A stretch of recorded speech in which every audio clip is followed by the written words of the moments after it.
स्वतंत्र, गिरो तो स्वतंत्र नहीं। स्वतंत्रता तो दोनों की होती है, शुभ की अशुभ की। और बुद्ध ने परिपूर्ण स्वतंत्रता दी थी अपने भिक्षुओं को। वे अपूर्व सद्गुरु थे। वे देखते रहे कई कारणों से। एक तो हर छोटी छोटी बात में बाधा देनी उचित नहीं, और हर छोटी छोटी बात में बाधा दी जाए तो व्यक्ति का विकास रुकता है। उसे सोचने दो, उसे चिंतन करने दो, उसे गुजरने दो परेशानियों से, उसे चुनौतियों का सामना करने दो। जैसे मां देखती रहती है अपने बच्चे को कि वो चल रहा है, खड़ा हो रहा, एक नजर से ध्यान रखती, अपने काम में भी लगी रहती। ऐसा भी ज्यादा ध्यान नहीं देती कि बच्चे को ऐसा लगे मां 24 घंटे उसके पीछे पड़ी, पर देखती रहती चुपचाप, कहीं गिर ना जाए, कहीं आंगन से नीचे ना उतर जाए, कहीं सड़क पे ना चला जाए, कहीं आग के पास ना पहुंच जाए, कुछ खतरा ना हो जाए। और तब तक देखती रहती है जब तक कि खतरा होने के ही करीब ना पहुंच जाए, अन्यथा चुपचाप रहती, चलने फिरने देती नहीं। तो बच्चा चलेगा कैसे, खड़ा कैसे होगा, जीवन के योग्य कैसे बनेगा? ऐसा ही सद्गुरु है। बुद्ध देखते रहे, सब पता है क्या हो रहा है, इस युवक के मन में कैसी चिंताएं चल रही हैं, कैसे कैसे प्रलोभन इसे पकड़ रहे हैं, ये पिंजड़े में जाने को किस तरह आतुर हुआ जा रहा है। लेकिन बुद्ध इस आशा में रुके कि ये अपने से रुक जाए तो महाशुभ, क्योंकि जब तुम अपने से रुकते हो तब तुम्हारे जीवन में क्रांति घटित होती। जब कोई तुम्हें रोक लेता है तो क्रांति नहीं घटित होती। जब तुम अपने से रुकते हो तो तुम्हारा बोध बढ़ता है। जब तुम अपने से एक भूल से बचते हो तो तुम्हारे जीवन में ऊंचाई आती, तुम पहाड़ थोड़ा और ऊपर चढ़ गए। जब कोई दूसरा तुम्हारा हाथ को पकड़ के सहारा देके ऊंचा चढ़ा देता है, ऊंचाई पे तो पहुंच जाते हो, लेकिन ये ऊंचाई उधार होती। और सद्गुरु नहीं चाहता कि शिष्यों की ऊंचाई उधार हो। बुद्ध ने कहा है, बुद्ध पुरुष तो केवल इशारा करते हैं, चलना तो तुम्ही को पड़ता है। इसलिए जब मजबूरी हो जाती तभी अत्यंत विवश अवस्था में सद्गुरु टोकता है। फिर भी टोकना टोकने जैसा नहीं होता। बुद्ध ने उससे यह नहीं कहा कि तू ऐसा मत कर, कोई आदेश नहीं दिया, आज्ञा नहीं दी कि पाप में पड़ेगा, नरक जाएगा, ऐसा मत कर। उसे भयभीत भी नहीं किया, सिर्फ होश संभालने के लिए थोड़ी सी चेतावनी थी कि थोड़ा जाग। फिर जाग के भी तुझे ऐसा ही लगे करना तो जरूर कर, क्योंकि मैं कौन हूं तुझे रोकने वाला। तेरी जिंदगी तेरी, तेरा भविष्य तेरा, तेरी नियति तेरी, लेकिन तुझे प्रेम करता हूं। इतनी चेतावनी मेरी तरफ से, इतनी सलाह मेरी तरफ से, ले तो ठीक, ना ले तो तेरी मर्जी। वह भिक्षु धीरे धीरे अंततः उसकी बातों में आके चीवर छोड़कर ग्रस्त हो जाने के लिए तैयार हो गया। अंततः शब्द पर ध्यान देना। उसने बहुत देर तक लड़ाई की, बहुत अपने को रोकना चाहा, ऐसे जल्दी राजी नहीं हो गया, एकदम से राजी नहीं हो गया। स्त्री ने पुकारा और चल नहीं पड़ा उसके पीछे, जद्दोजहद की, सब तरह से अपने को संभालने की कोशिश की। इसलिए बुद्ध और भी चुप रहे। देखते थे कि वो कोशिश में लगा है, अपने से संभालने की कोशिश में लगा है, बचने की चेष्टा जारी। काश अपने से बच जाए तो वे कभी ना बोले होते। अपने से रुक गया होता तो बुद्ध ने ये वचन न कहे होते, ये गाथाएं पैदा न हुई होती। अंततः नहीं रोक पाया, प्रलोभन और वासना प्रगाढ़ हो गई। सुरक्षा, सुविधा ज्यादा बहुमूल्य मालूम होने लगे स्वतंत्रता की बजाय। स्वयं के भीतर जाने की बजाय बाहर की थोड़ी सी सुविधाएं ज्यादा मूल्यवान मालूम होने लगी। जब बुद्ध ने देखा होगा कि अब तराजू का ढंग बदल रहा है, जो पल्ला अब तक भारी था कम भारी हुआ जाता है, जो अब तक कम भारी था भारी हुआ जाता है, इसका चित्त डोल रहा, इसका चित्त संसार की तरफ बहा जा रहा है। जब ये बात बिल्कुल पक्की हो गई होगी बुद्ध को कि अब अगर एक क्षण और देर की गई तो शायद फिर बहुत देर हो जाएगी, तब उन्होंने उस युवक को अपने पास बुलाया, उससे कहा, स्मृति को संभाल, इन वचनों को ख्याल में रखना। निंदा नहीं की, डांटा डपटा नहीं, अपराधी नहीं ठहराया।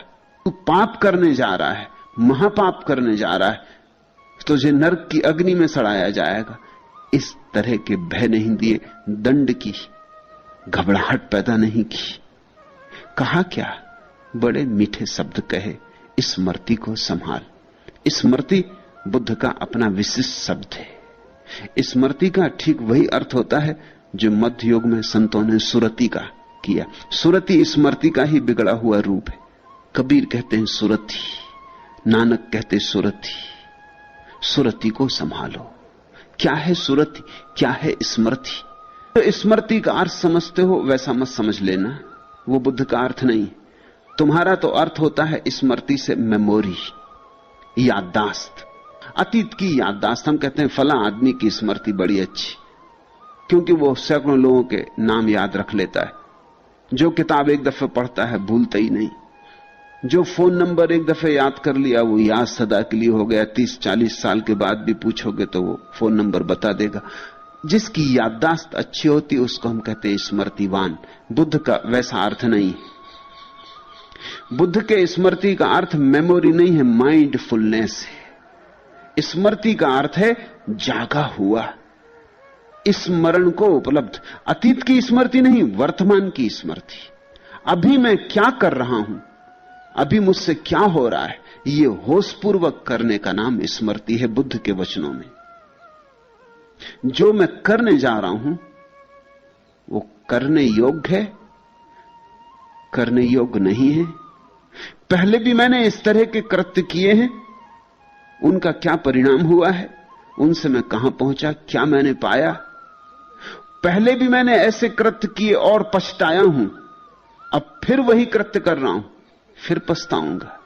पहले मैंने कृत्य किए हैं और कसमें खाई कि अब कभी ना करूंगा, और फिर करने चला। इस सारी बोध दशा का नाम स्मृति। अपने को झंझोड़कर, जगाकर, तंद्रा से चौंकाकर स्थिति को पूरा का पूरा अवलोकन करना, और फिर उस अवलोकन के ही आधार पर कृत्य में उतरना। साधारणतः हम अवलोकन नहीं करते, हम तो उतर जाते अंधे की तरह। हमें कोई भी फुसला लेता है, हमें कोई भी आकर्षित कर लेता है। हमारे भीतर कोई केंद्र ही नहीं है। हम बिल्कुल ऐसे सूखे पत्ते हैं कि हवा जहां ले जाए चले जाते। यह लकड़ी का एक टुकड़ा है जो सागर में तैर रहा, न कोई दिशा न कोई गंतव्य, तरंगें जहां ले जाएं। एक स्त्री मिल गई रास्ते पर और उसने कहा मैं तुम्हें प्रेम करती हूं, और तुम मंदिर जा रहे थे और तुम भूल गए मंदिर, और यह अजनबी स्त्री, कभी पहले मिले भी ना थे, ना इसे जानते हो, और एक क्षण में लोभ पकड़ा, वासना पकड़ी, तुम एक अंधेरे में खो गए, तुम्हारी स्मृति धुंधली हो गई। बुद्ध ने कहा स्मृति को संभाल, होश को जगा। पागल, पापी नहीं कहा बुद्ध ने, कहा पागल। फर्क समझना। साधारणतः तुम्हारे धर्मगुरु कहेंगे पापी। पापी में निंदा हो गई, अपमान हो गया। निंदा और अपमान से कहीं कोई रूपांतरित होता है। बुद्ध ने कहा पागल। पागल सार्थक शब्द है। पागल का अर्थ है यही तो तू पहले भी किया, बहुत बार किया, फिर करने लगा। पापी का क्या अर्थ है? मूर्छित आदमी को क्या पापी कहना? बुद्ध गाली नहीं देते। बुद्ध चिकित्सक है, उपचार करते, उपाय करते। अब बीमार आदमी को पापी कहने से क्या फायदा?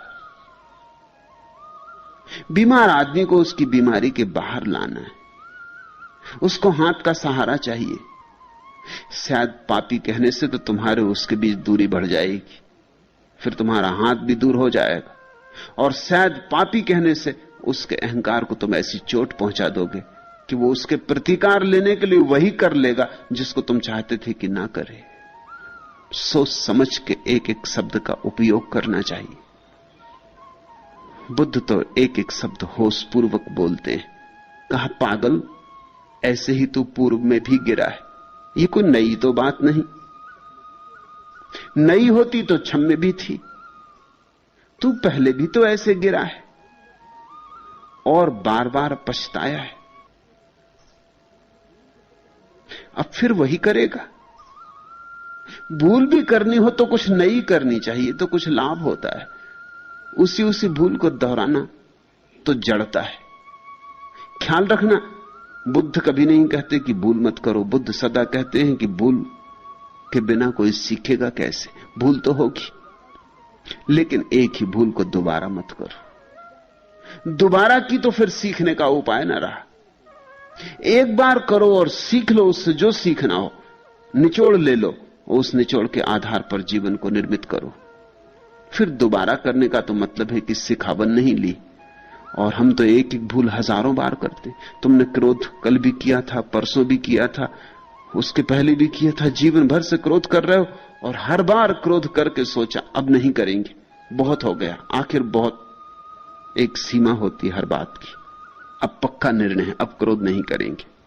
और फिर किसी ने धक्का दे दिया, फिर किसी ने घाव छू दिया, और फिर एक क्षण में तुम आग बबूला हो गए। भूल गए सब पछतावे, भूल गए सब वचन जो तुमने अपने को दिए, भूल गए कस्में जो तुमने ली थी।